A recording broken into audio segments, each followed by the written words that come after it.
Hi everyone. Good day again. I'm sorry we had some interruption with load shedding earlier today, but I'm going to have a look at the question paper I sent you guys. It is the February March 2017 home language paper. So if you can just go there again, I am going to start with question number 5. We are busy with using language correctly. So this is the grammar or language part of your question paper. We're going to get a few exercises in and see how far we can get. Okay, so let's go to maybe we should just read this and then take it from there. The first crush I had was on a cartoon bird. He was one of the vultures in the Jungle Book. It's important for you to note the context of what you'll be answering. So if you know the text at least and understand what you're reading, you're going to know what to look out for. The tall one, if you can say that a bird is tall. I thought he was incredibly cool. I liked his hairstyle and his perfectly flawless singing voice. He was superior to the other vultures in every way. Even at the age of 5, I recognized my feelings for what they were. This is a crush, I told myself. Watch out, bird. I thought, these crushes are incomprehensible, the ones to which you can assign no sense or meaning. The ideal crush object is someone that you will never meet. Really, they should be fictional or at least dead. This way, you are free to imagine all the excellent times you will have together, the laughs, the jokes, and the free exchange of complimentary views. Crushes will never turn out to be possessive of their stationery, nor correct your grammar, nor refer to the internet as the interwebs. A crush will never do any of these things because, for your purposes, they exist only in your head. Great. Okay, let's go to the first question, question number 5.1. So in line 1, the word cartoon is a or an noun, an adjective, a verb, or a pronoun.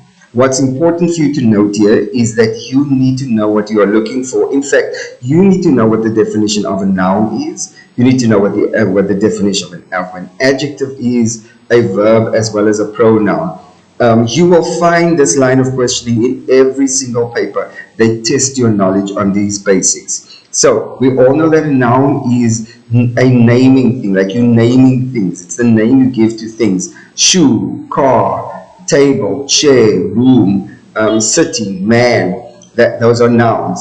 Then, or rather common nouns. Then we also have what we call an adjective. So I normally say a noun is what you call an object. And so let's quickly have a look at that. I want to see if you can see this screen. It would be great. Here we go. So a noun equals a thing which equals an object.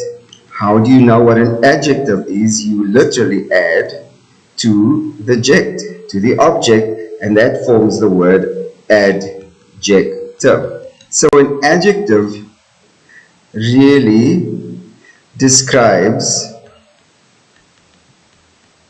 your object, the noun.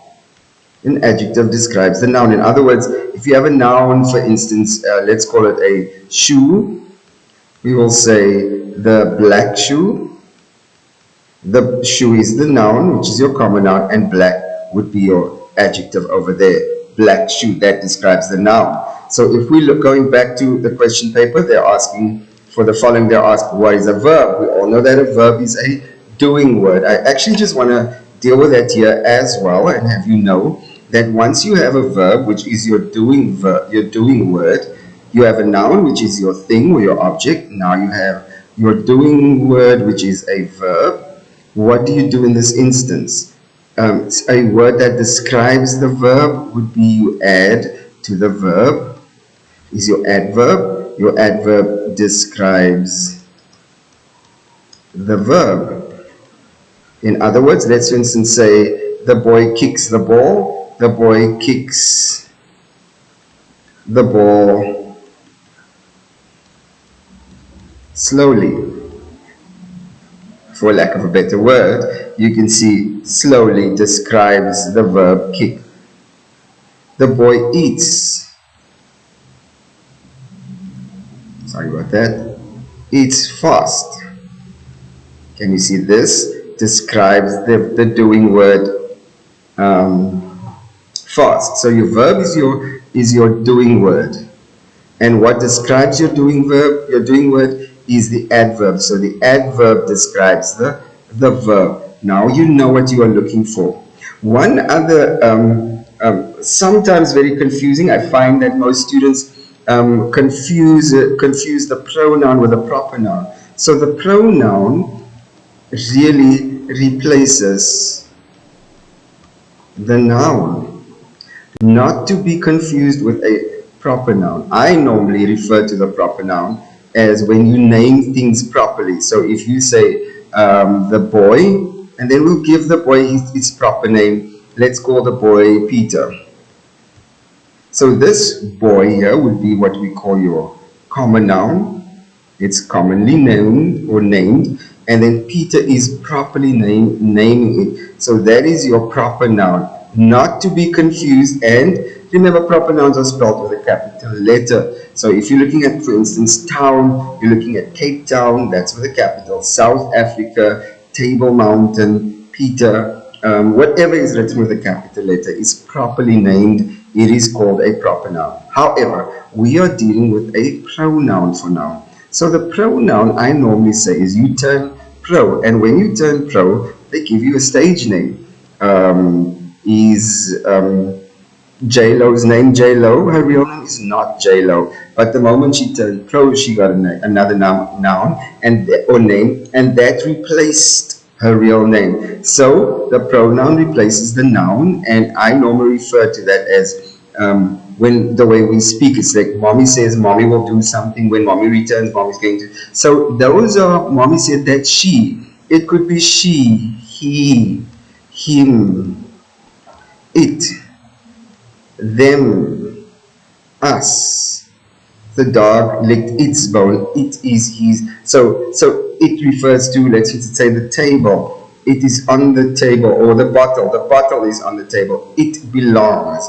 You can see that it replaces the word bottle in that instance. So the pronoun replaces the noun, and those are names or words such as it, he, she, him, us, them, the work. So there we go. So we've dealt with that now. But let's get back to the question at hand. So you need to understand what they are asking for. In line 1, the word cartoon is a or an.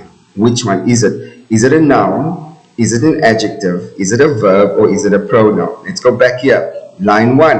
The first crush I had was on a cartoon bird. Was on a cartoon bird.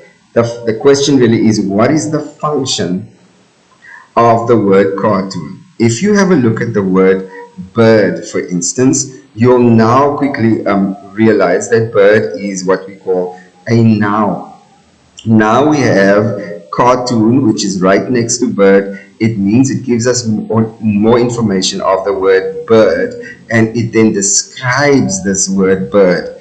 If bird is a noun and you have a word that describes the noun, you are left with an adjective. So the question, or the answer to your question in 5.1 is B, adjective. Great. Let's go to 5.2. It says the following. Account for the use of the italics in line 1. Account for the use of the italics in line 1. I had a few students asking me today, what is italics? Trust me, you have seen and worked with italics before. I'm opening this Word document, and I'm going to see if we can get hold of italics here over here. Let's do this first. Okay, number 1. So it says account for the use of the italics in line 2. In other words, explain. When they use this word account, it actually means explain why they are using the italics in line 2. Whenever you see the word in a question paper that says account, explain why we are using that particular phrase, word, or concept. In this instance, the concept is italics. What is the italics. So some of you may not know what it is, but if you go back to line 2, you will notice the following. Line 2 says, he was one of the vultures in the Jungle Book. Let's assume you don't know what an italic is. One, it cannot be a full stop. It definitely cannot be a comma. It's definitely not a full stop, and we only have line 2 to work with. Could it be the space in between? That would mean space. But here you can see it is something a bit odd, or something a bit not normal about the way the Jungle Book is written. So I would assume when they refer to italics, it's what at the moment looks weird because I don't know what it is. If I go to my Word document, and some of you I am sure will soon realize what it is. In this particular list over here, you have the B, which really stands for bold. You have the U. If you use U in your Word document, it will be underlining something. And if you use the word I, if you see the I there, you will understand that it is referring to italics. Let's see what it looks like in this instance. I'm going to see if I can type something. Let's use the word italics here. I'm going to do that in caps. Am I winning? Hopefully you can see that. Let's go down here. Italics. Let's make that a bit bigger for everyone to see. Let's use this font. There we go. What do italics look like? If you highlight this and you press on the I, it slants the font a bit forward. It is a slanted font. Now, if we go back to our document over here, you will see that this font is slanted. Now they are saying, explain why you use italics. In this instance, it is to emphasize the name of a book. So they've used italics to emphasize the name of the book, The Jungle Book. It's the name of a book. So that is question number 5.2 for you. One of the things you can do is, while I am busy, and if you don't have the answer, you can pause this video, then answer your question first, come back and see what the correction looks like. Great. 5.3, rewrite the following sentence in formal English. So let me just go and make a few notes here. Number 1, you will possibly get, let me just fix this quickly. Okay, great. You will get what we call, where are you now? Over here, thank you. Formal English. Doesn't have to be the Queen's English, but it is definitely what we call, what do you call it? Corporate, like what the language that you use, or business language. So you use a formal type of language. It should not be confused with slang, for instance. All know what slang is. That is just general words that we use on a daily basis, which is definitely formal. They can also refer to that as informal language. Okay, so anyone on the street, that's like what I would call street language. Informal would be just like everyday language. Then what we have, another word that you should look out for, not necessarily, it's definitely not in this particular question paper, but I have seen them use this word colloquial language. Q-A-L, colloquial language. Let's fix that for you so that it doesn't confuse you. Colloquial. Let me see if I spelled that correctly. I'll be with you now. Let's always check. Is it one L or two L's? Below Q.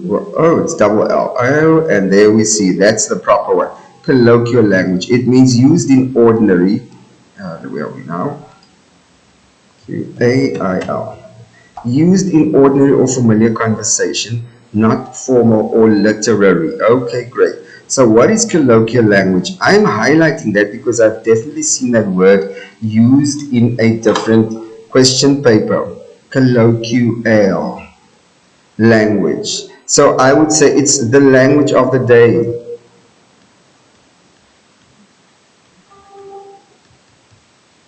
So if a text was written, and let's call it in Shakespeare's days, and they would use the word thou and the for thou art more beautiful than a summer's day, that would have been the colloquial language of that particular day.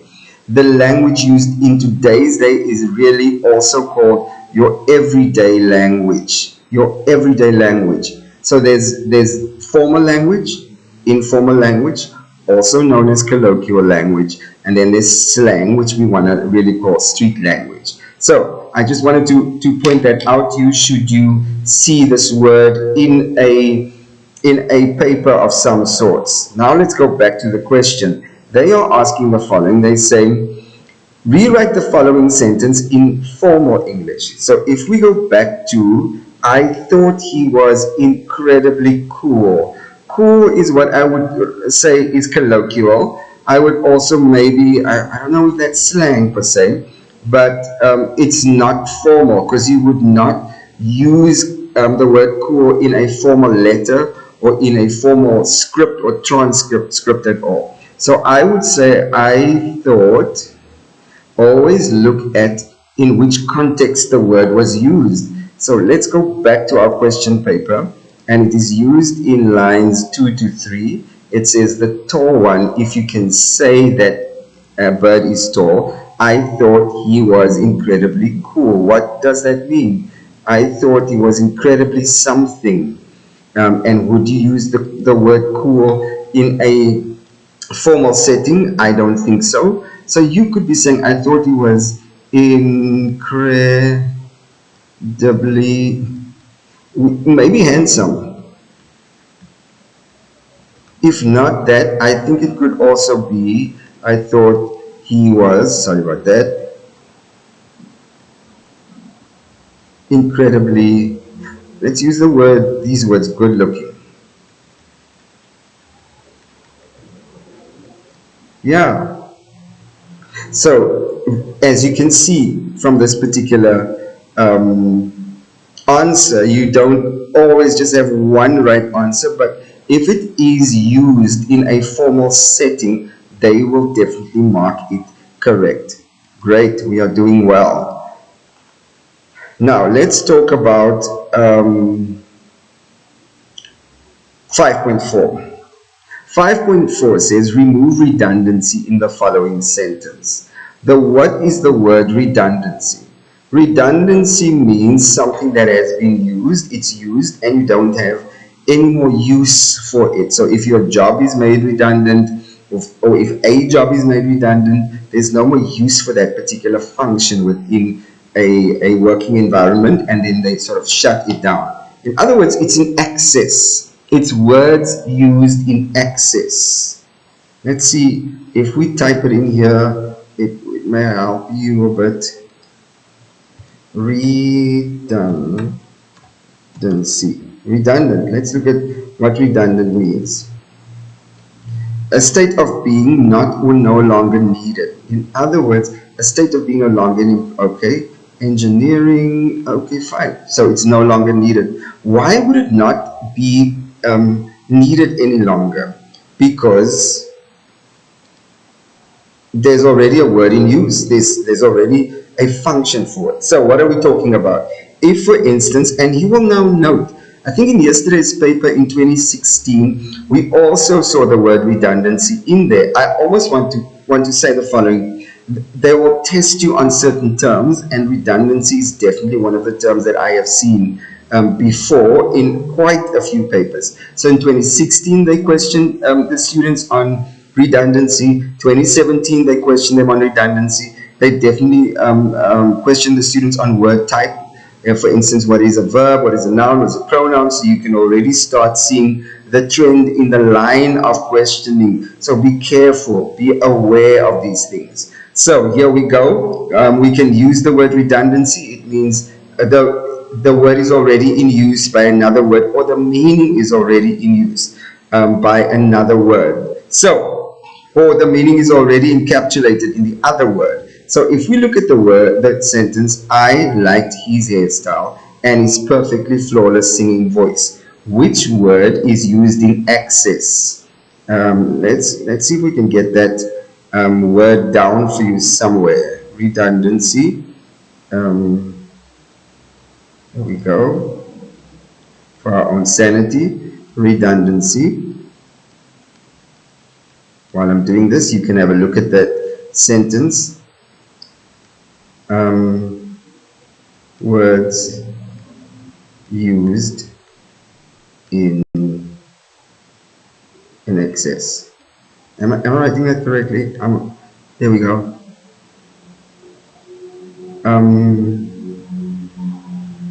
Another word. Let's break this down. Already contains the meaning. Let me give you an example. When you say the big fat cow, you can see big is already fat in this instance or in this context. So when you correct redundancy, you remove one of these two words. It could either be big that you remove and just say fat cow, or you can remove fat and then use big cow. We will definitely get the meaning of it. So here we go. Let's go back to our question at hand. It says the following. I liked his hairstyle and his perfectly flawless singing voice. I hope by now you have figured it out, because something that is flawless is already perfect. So you can either remove, or something that is perfect is already flawless. So you can either remove the word perfectly, and the sentence would read, I liked his hairstyle, and you're going to write his flawless singing voice, or you can give the answer, I liked his hairstyle and his perfectly singing voice. Either one would work. It's only one mark, so do not waste a lot of time on it. Choose the words with the same meanings and remove one of it. Thank you so much. Now, here's question 5.5. It says, rewrite lines 7 to 8. I thought, blah, blah, blah, blah, blah, in reported speech. In reported speech. I wonder if I want to do that first. Maybe we should just try and do that to get through this. Let's park 5.5. Let's go back to 5.6. 5.6. Let's go to 5.6. We will park 5.5. I am making a note of it so we can come back there in order for me to discuss that in full with you. 5.5. Reported speech. I'm making a note. Thank you so much. Let's go back to our question paper. 5.6 is where we are at, and the question reads as follows. The ideal crush object is someone that you will never meet. So please don't get involved with whether you understand this sentence or not. I know some of you are going to try and figure out what is a crush object. Don't even worry about that. They are saying the following. Here's your question. Rewrite the sentence beginning with the underlined clause. It is a beautiful, actually a beautifully easy question that they give you, because they've already told you where to start. So remember what a clause is. They've used the word clause in order to just confuse you, not even confuse you, but to really throw you, because you're stuck with what is a clause. Let's discuss that quickly. Remember we did this the other day when we said you have a phrase. A phrase is a group of words without a verb. A doing word shows no action. So if we say the boy kicks the ball, You have the boy kicks the ball. We have one verb in here. But now let's add a phrase to the sentence. In other words, let's add a group of words without a verb to the sentence. So it will read, and here's my example. You can use another one. The boy with the red t-shirt kicks the ball. Where's my phrase? The boy, that's your main sentence. Kicks the ball is the main sentence. Here is the group of words without the verb, with the red t-shirt. No verb, no doing word, that's a phrase that's in there. Now let's talk about what is a clause. A clause this time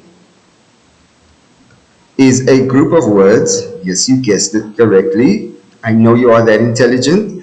It is a group of words with a verb. This time with, and when I do that, I normally make the action clause. Now the word clause, as in the verb clause, is spelled C-L-A-W-S, but I'm using that just as a connecting point in order for me to remember. So we have a clause is a clause, an action, a group of words. We need an action clause with a verb. Okay, let's see what that looks like. So if we use the boy kicks the ball, we can say the boy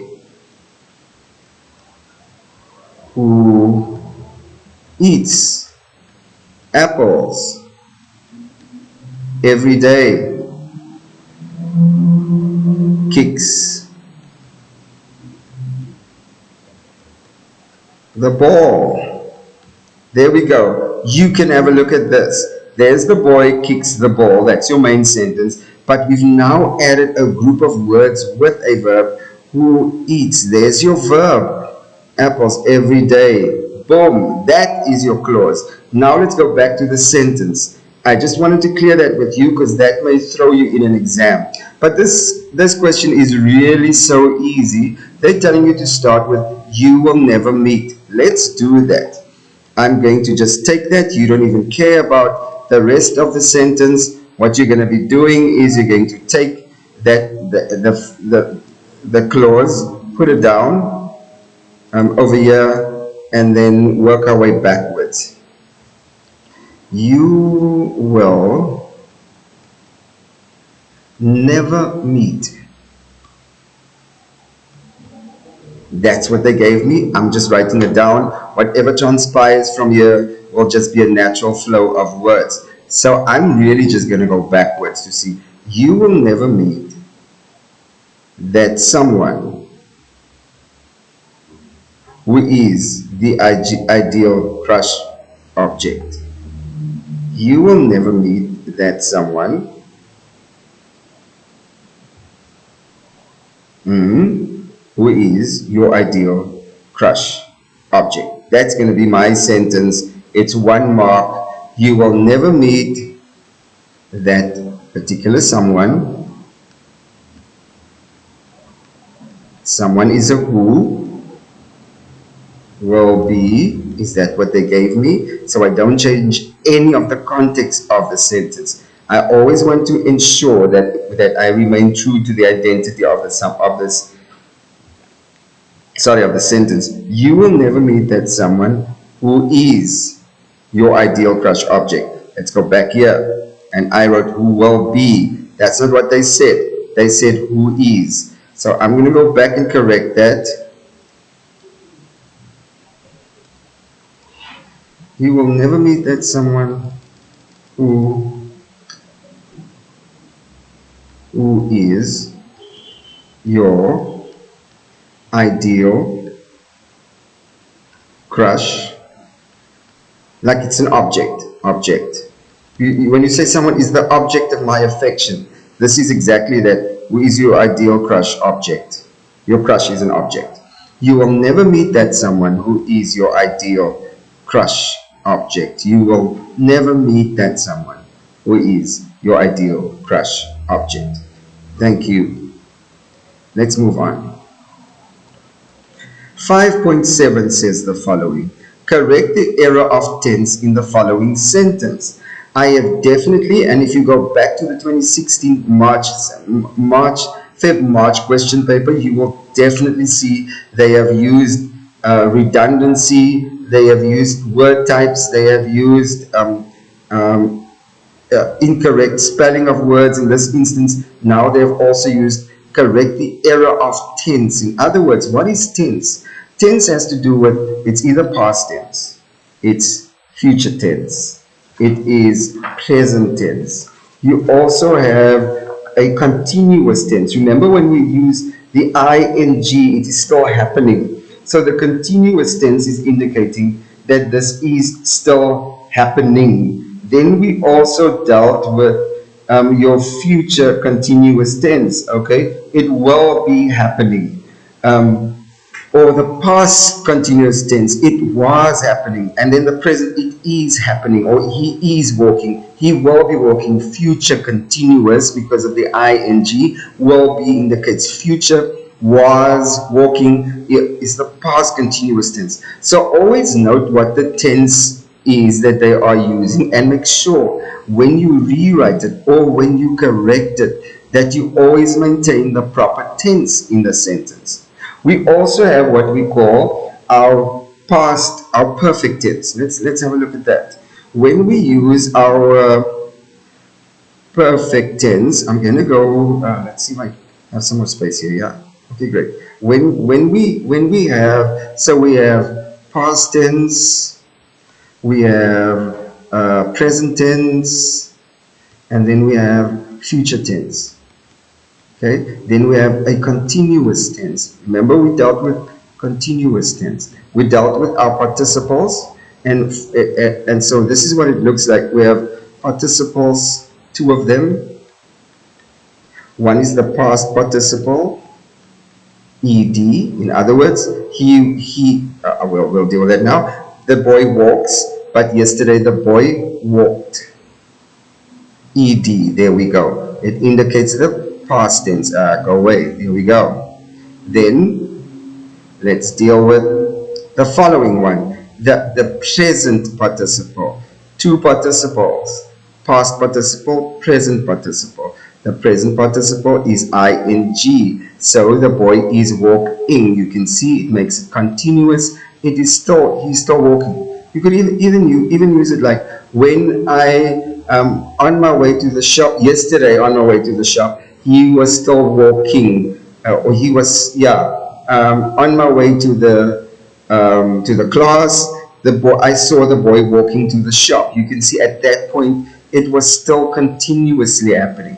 So let's talk about this continuous tense for a minute. You also have what we call past perfect, present perfect, and future perfect. So past perfect or perfect tense really has the words has, have, had in there.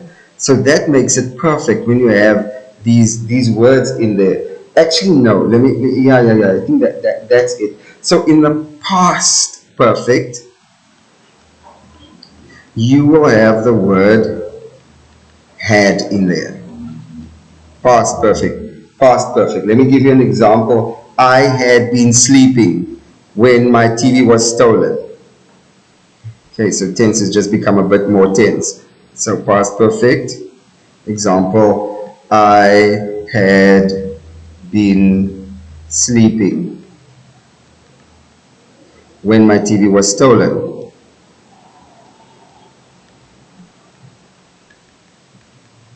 Great.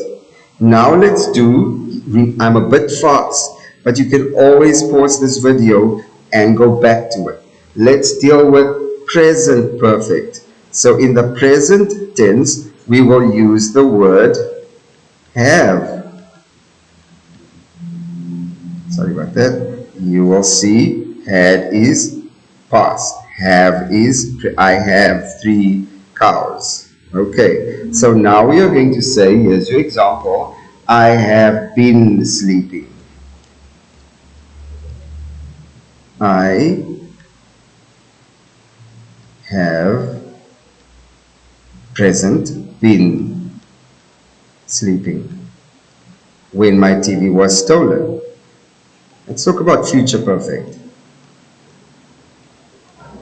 This means we are dealing with will have been, will have been, will have been. That's what you use. That makes it perfect. So by the time you get to me tomorrow, I will have been sleeping for 3 hours. Let's do that.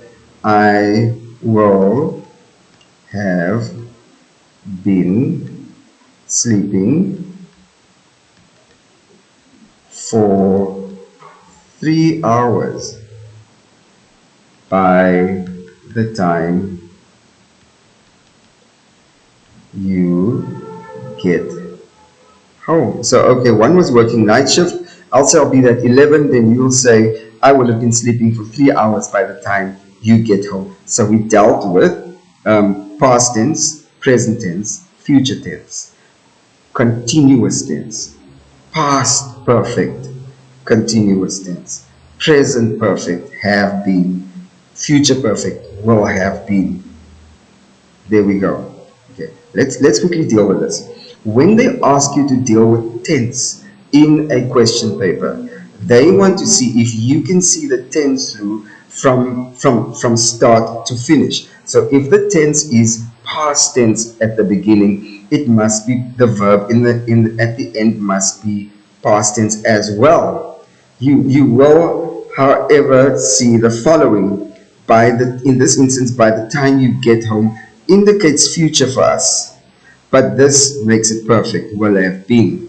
Okay, fine. Let's go back to the question at hand and see if we can do anything with that. Let's deal with error of tense is what we are dealing with. And the sentence reads as follows. This way you are free to imagine all the excellent times you will have together. This way you are free to imagine all the excellent times you will have together. A quick way to deal with this is you start writing the sentence down. Then once you've seen it, it's the most important thing. If you've seen it written down, you can start working with it. You can start scratching out whatever doesn't fit in there, or you can add whatever needs to be fitted in there. So let's go. This is my answer to this particular question. I would say, this way, you are free to imagine all the excellent times you will have had together. This way, you are free to imagine all the excellent times. Can you see the word will have here is coherent with the word are. Present tense, present tense. So it will read to make it future perfect. Continue. Yeah, future perfect tense. So it would be this way you are free to imagine all the excellent times you will have had together. There we go. Then it makes sense. You are free to imagine all the excellent times you will have had together. There we go. Thank you. Let's do 5.8. 5.8 says a word has been incorrectly used in lines 12 to 14. Crushes will never ... as the interwebs correct the error. Correct the error. What error is that? A word has been incorrectly used. Okay, let's go to 5.8. In lines 12 to 14, always check. So in lines 12 to 14, here is line 10. These numbers will allocate the line numbers. Now let's read crushes. That's 11, 12. Crushes will never turn out to be possessive of their stationery, nor correct your grammar, nor refer to the internet as interwebs. I wonder if you've seen that. Crushes will never turn out to be possessive of their stationery, nor correct your grammar, nor refer to the internet as the interwebs. Now the question is, the word was incorrectly used. What are they asking? Some word is used incorrectly. It could be used in the incorrect position. It could be spelled incorrectly. the meaning of that word could be incorrect. I remember we did the same in question paper of 2016 when they asked us for an incorrectly used word, and they called it malapropism. So the word they used there was, you can write that word down just in case you see it in a question paper. The word is malapropism. And you know this word because you know this word from, let's instance say, if you break it up into syllables, the root word for this one for now would be appropriate. Got it? So it's appropriate. And then the word is malappropriate actually. You will know the word mal from malfunction. In other words, it's not functioning correctly. It's not doing what it should be doing. Or malnutrition. So you can see, oh, it's the incorrect nutrition. Doesn't suit him. Something is wrong with it. So when we use the word malapropism, it means the word is incorrectly used. Now, let's talk about how this word, let's look at a word that was used incorrectly. I have identified this word as,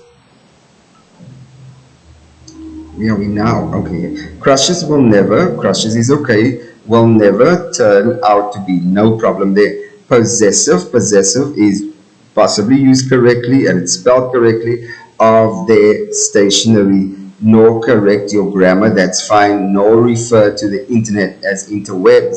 Now, you can see they've used the word interwebs in inverted commas, and that's these single ones. It means you can't change it because that is the way a person has used that word, and then we literally quote, it's quoted that way with single inverted commas. Okay, so we cannot do anything about this word because that's the way we have to use it. The only other word that seems to be out of place or that we didn't check is the word stationary. So when you look at the word stationary, they used it nary, and then they used the other word or other way of spelling stationary is stationary. Okay, I think we have found a word that just means we have to figure out which is which and have they used this word correctly. In other words, what we are dealing with now is what we are dealing with homophones.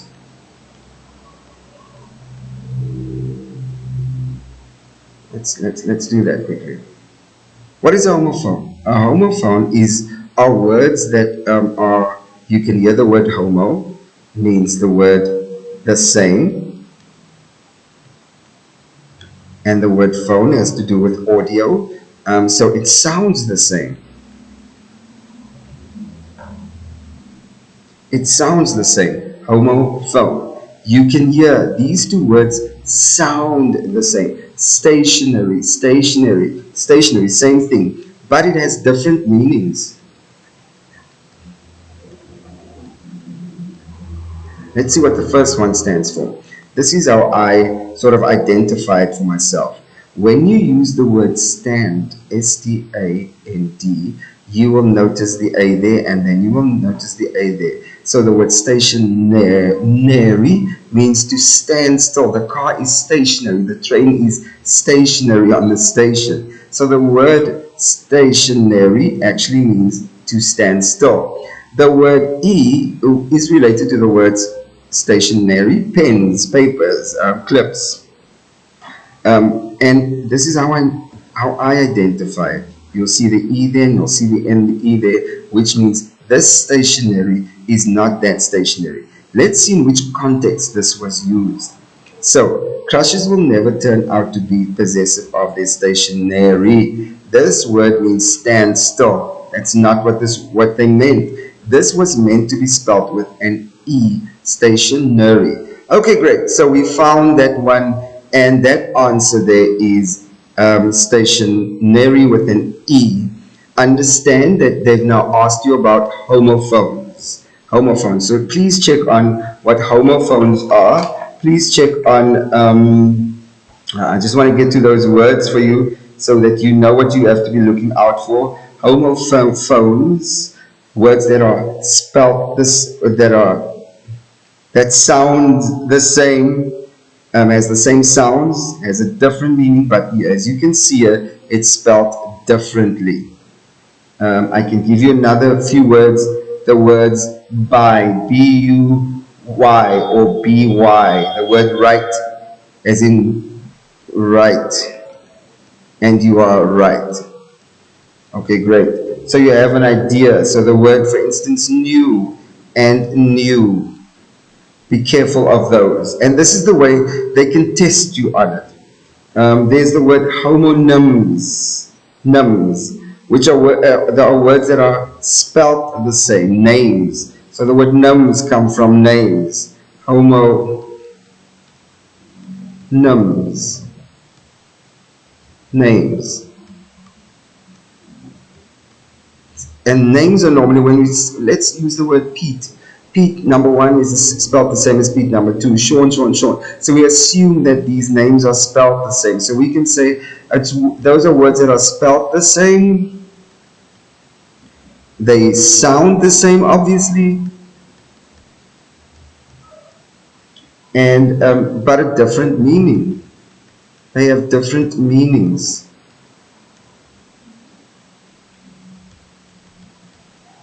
The word sink, for instance, sink could mean to go underwater, but it also means basin. The word right could mean you are correct, but it can also indicate direction. Let's just fix this quickly. Also indicate direction. The word well, i.e., could mean healthy. You are well. Are you well? Are you healthy? And then there's another word, a deep hole with fresh water. Okay, so you get my drift with homonyms. For instance, there's 2 more that I want to just allude you to. Please go and check up the meanings. There's paronyms, and they have the same root word, but as like almost a pair. They work together. So I'm just going to make a note. Paronyms, please go and look that up. Are derived from other words and have meanings that are related to the words. So in other words, let's for instance say paronyms, you have the word mother. So the word is derived from the same word. Mother, you can say motherhood. What about, you are mothering someone. Can you see? Same root word. You are, from the motherland. Same root word, but it changes as it goes along. It's derived from that particular word. Then obviously we have synonyms and we have antonyms. Synonyms are words with the same meaning. Synonyms, words with the same meaning. And then antonyms, words with different or opposite meanings.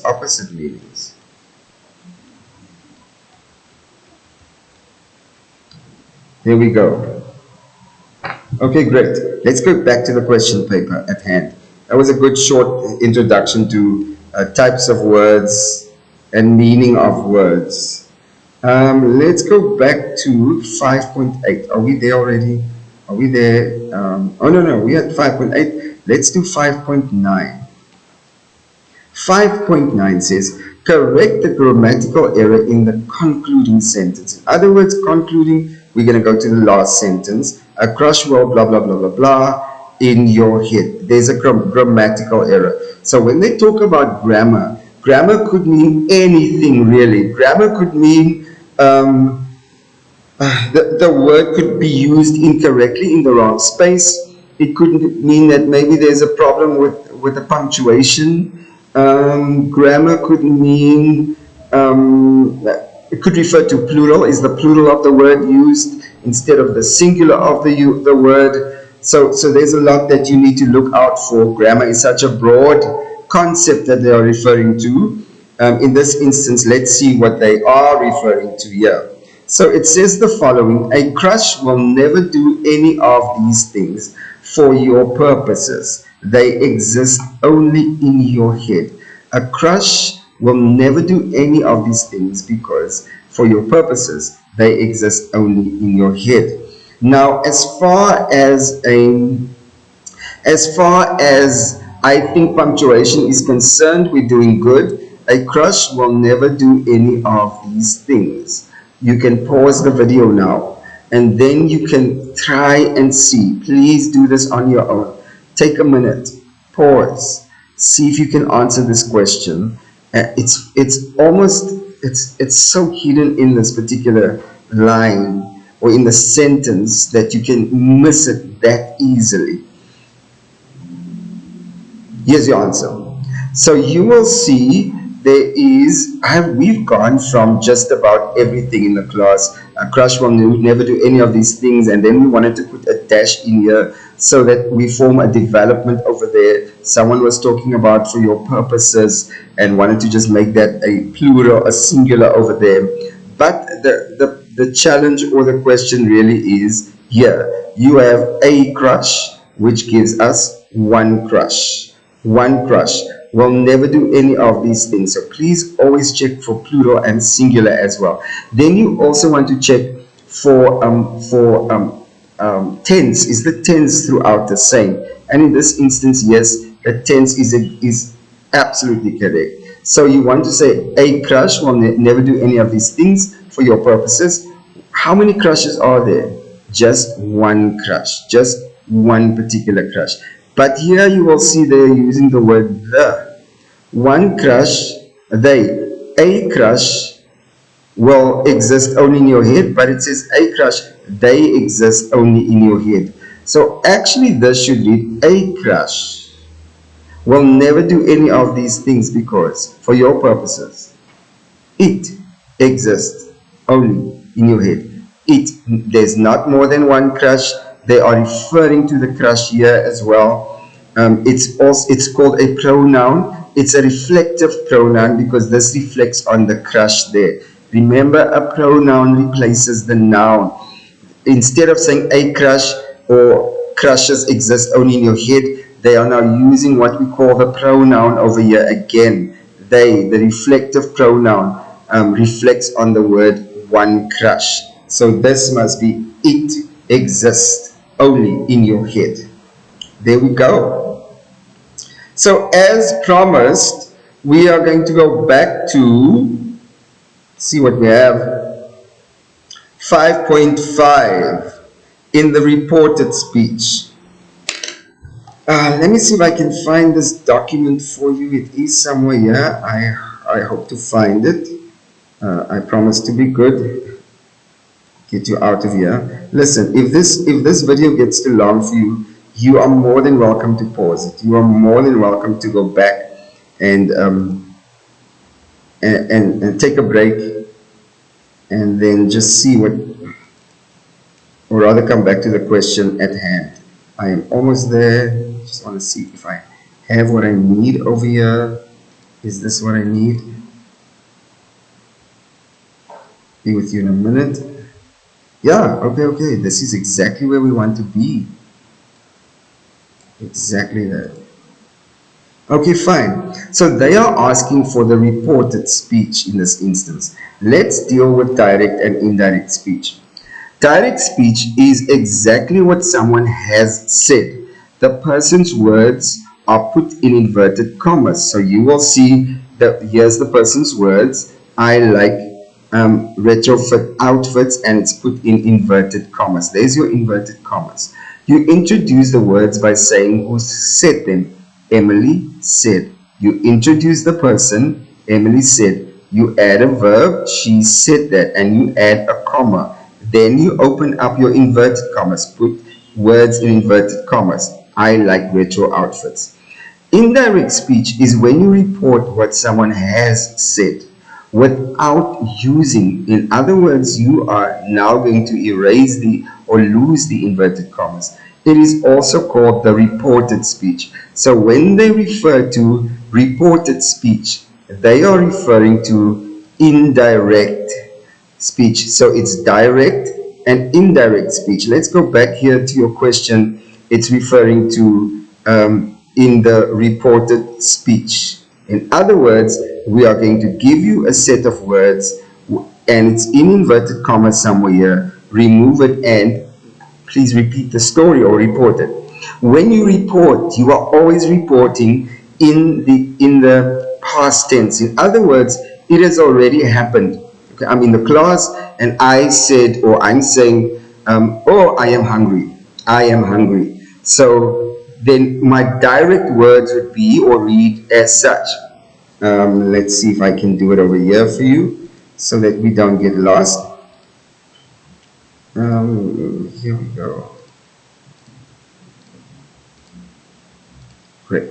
So I could read Sean said, comma, open inverted commas, I am hungry.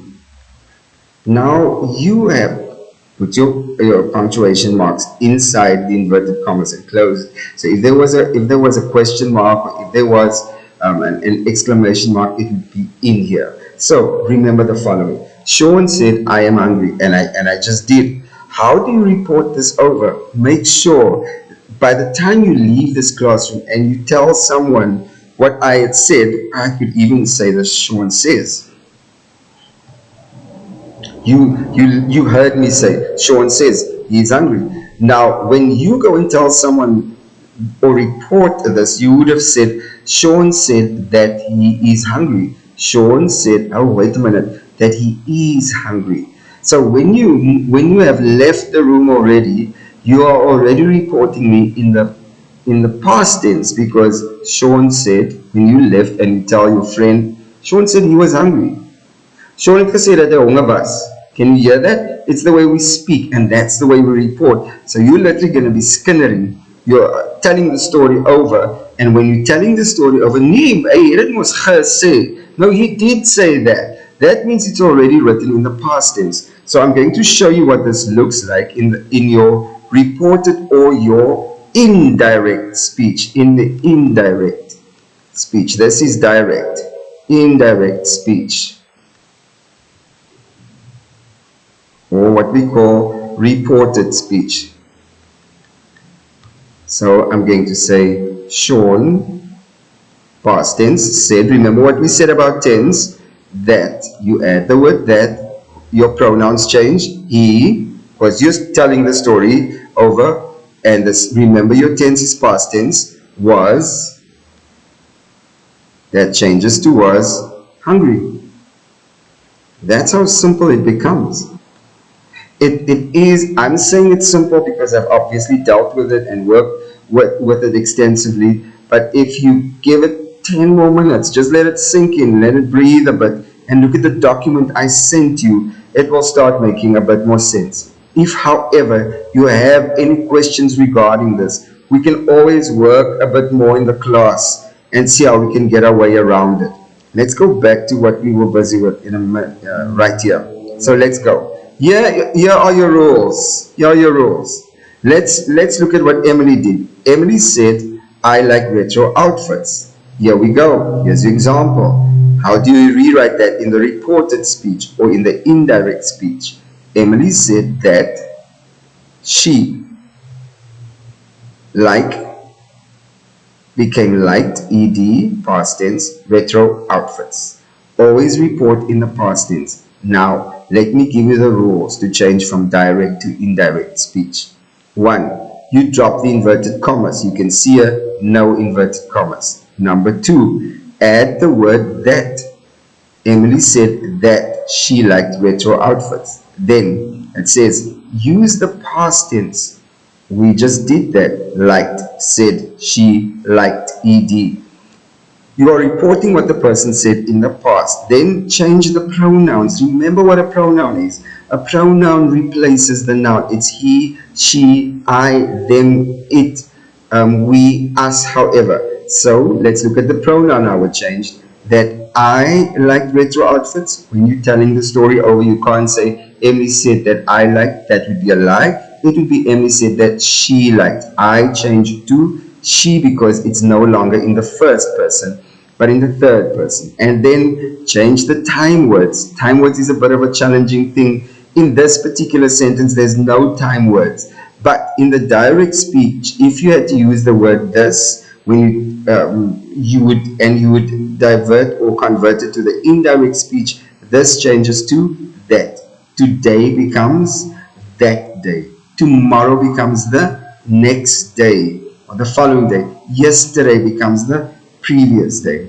Now just look at this particular sentence over here. Emily said, I saw a cool t-shirt, said Emily. Same thing, it was just turned around. Okay, then you're going to start with Emily said that, there's your word that, she had seen a cool t-shirt. Here's your time word, the previous day. The previous day. When this is already in the past tense, I saw, you're going to change it to the past or to the perfect past tense, had seen. If she said I saw, or Emily said I see a cool t-shirt, this would have been that she saw, but it's already in the past tense. From there on you would change it to she had. That becomes the past perfect tense. I hope this helps you a bit to answer this particular question.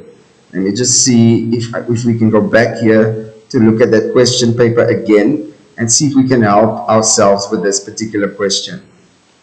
So your question was, I thought, or meaning in reported speech. So you go to line 7 to 8 and look at the full sentence. Here's line 7 and 8. There's 5, 6, 7. Okay, so I thought these crushes are incomprehensible, the ones to which you can assign no sense or meaning. Okay, that's important. I think maybe I'm going to leave this with you. Or maybe I should just deal with it. But let me leave it with you and then come back. Always remember who said it. I thought, who is doing this? Who is saying this? Because we must report who said it. Let's go back to, I just want to get to my pad so we can write there in your reported speech. Okay, great. So, I thought, who thought? Sean thought, Peter thought, but they didn't give us an indication of who this was, and we are assuming it's a he, so you can say, he thought. Hold up, he thought. Actually, no, we should be saying, he said. He said what?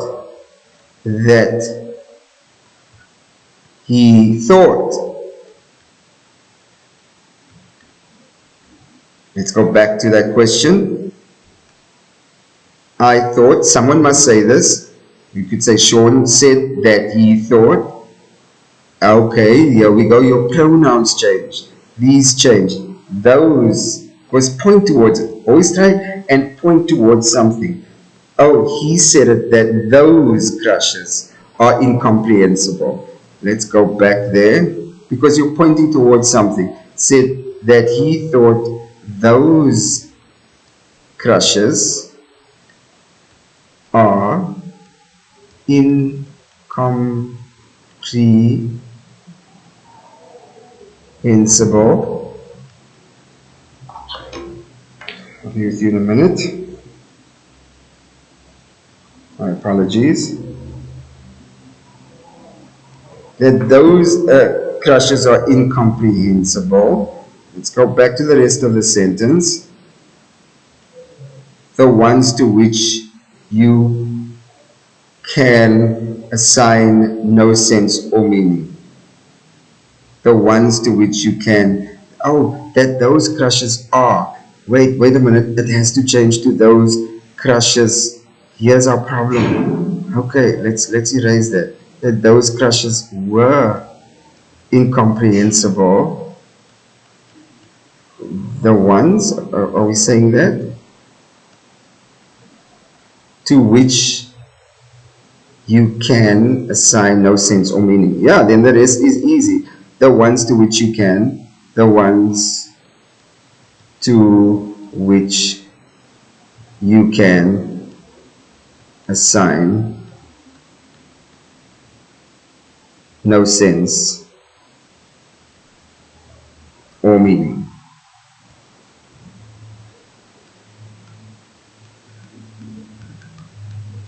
Okay, great. Let's look at what we did. Number one, we did say who it was. He said.